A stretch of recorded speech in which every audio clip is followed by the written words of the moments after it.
Peux-tu nous dire qui tu es et nous présenter ton parcours en quelques mots? Je m'appelle Marie, je suis responsable adjointe et référent pédagogique du centre de formation Vive Alliance à Dieppe. J'ai travaillé dans le nucléaire depuis 2007 sur le terrain, dans un premier temps, pendant à peu près 7 ans, et puis ensuite je vais rejoindre le domaine de la formation, dans lequel je navigue maintenant depuis 10 ans. Pourquoi avoir choisi de devenir formatrice pour la filière nucléaire? Donc après avoir passé 7 ans sur le terrain au sein d'un CNPE, j'ai voulu trouver un métier dans lequel notamment partager mon expérience terrain, et puis qui favorise aussi le contact avec le public, parce qu'on reçoit du public qui vient de tout horizon, ce qui permet de favoriser les échanges notamment, et le métier de formateur aussi permet d'accompagner les stagiaires notamment dans leur apprentissage, donc ça c'est quelque chose qui me plaisait beaucoup. Le métier de formateur, c'est aussi un métier où on continue à apprendre quotidiennement, notamment grâce aux stagiaires qu'on reçoit en formation et qui viennent tous avec leur expérience. Alors il est vrai qu'avant de me reconvertir, je me suis pas mal questionnée à savoir est-ce que c'était un métier dans lequel j'allais m'ennuyer, est-ce que c'est un métier dans lequel j'allais peut-être répéter le même discours tous les jours. Et en vérité, pas du tout, parce que ça fait 10 ans que je fais ça maintenant et pas une journée n'a ressemblé à une autre. Donc ça c'est vraiment très agréable. Et puis c'est un métier aussi qui m'a permis de renforcer ma capacité à me remettre en question et puis ma capacité d'adaptation. Parce que être formateur, c'est être devant un public toute la journée, ce qui nous oblige notamment à rester attentif, à l'écoute des stagiaires, souriant. Bref, vous l'aurez compris, être formateur, c'est un métier de passion. Quels sont les avantages à être formateur?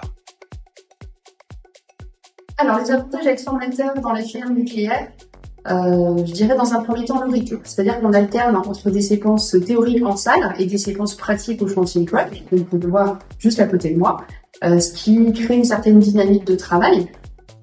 Ensuite, je dirais la diversité, c'est-à-dire que toutes les journées sont différentes. Le public qu'on reçoit et les messages à montrer auprès de ce public sont eux aussi différents en fonction des formations. Ensuite, la stabilité, notamment entre la vie perso et la vie professionnelle. Quand on a travaillé en CNPE, on connaît beaucoup d'activités, de métiers qui génèrent des grands déplacements, des travaux postés, des travaux le week-end, ce qui n'est pas du tout le cas d'un formateur qui a des horaires de bureau du lundi au vendredi.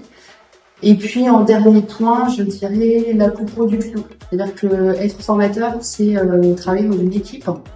Contrairement à ce qu'on pourrait penser, c'est pas un travail individuel et de ce fait-là, il y a beaucoup d'entraide entre les formateurs et ça, c'est vraiment très appréciable. Est-ce qu'on nous apprend à devenir formateur? Alors rassurez-vous, on ne devient pas formateur du jour au lendemain. Il y a tout un plan de qualification qui est mis en place par Vive Alliance, qui dure entre 3 et 5 mois en fonction de l'expérience et de la spécialité. L'objectif, c'est de donner tous les outils pédagogiques et techniques aux futurs formateurs pour qu'ils puissent exercer son métier dans les meilleures conditions. Quelles sont les perspectives d'évolution lorsqu'on est formateur chez Vive Alliance? En tant que formateur, on peut développer ses compétences dans près de 12 domaines de formation différents chez Vive Alliance. Donc ça, c'est quelque chose qui est envisageable dans un premier temps. Et puis ensuite, avec une expérience suffisante, il y a aussi la possibilité de devenir référent pédagogique. Alors qu'est-ce que c'est qu'un référent pédagogique? Si je devais l'expliquer de manière très simple, c'est ce qu'on pourrait appeler un formateur de formateurs. C'est-à-dire que c'est lui qui accompagne les nouveaux formateurs dans leur parcours de qualification en vue d'animer de nouvelles formations. Alors ensuite, et en fonction des opportunités qu'offre l'entreprise, il est aussi possible d'évoluer vers des postes comme responsable de centre de formation ou responsable adjoint. Et pourquoi pas essayer de nouveaux métiers, comme les métiers commerciaux par exemple, ou envisager une mutation dans un autre centre de formation, dans une autre région, ou alors dans un futur centre de formation Vive Alliance qui pourrait voir le jour.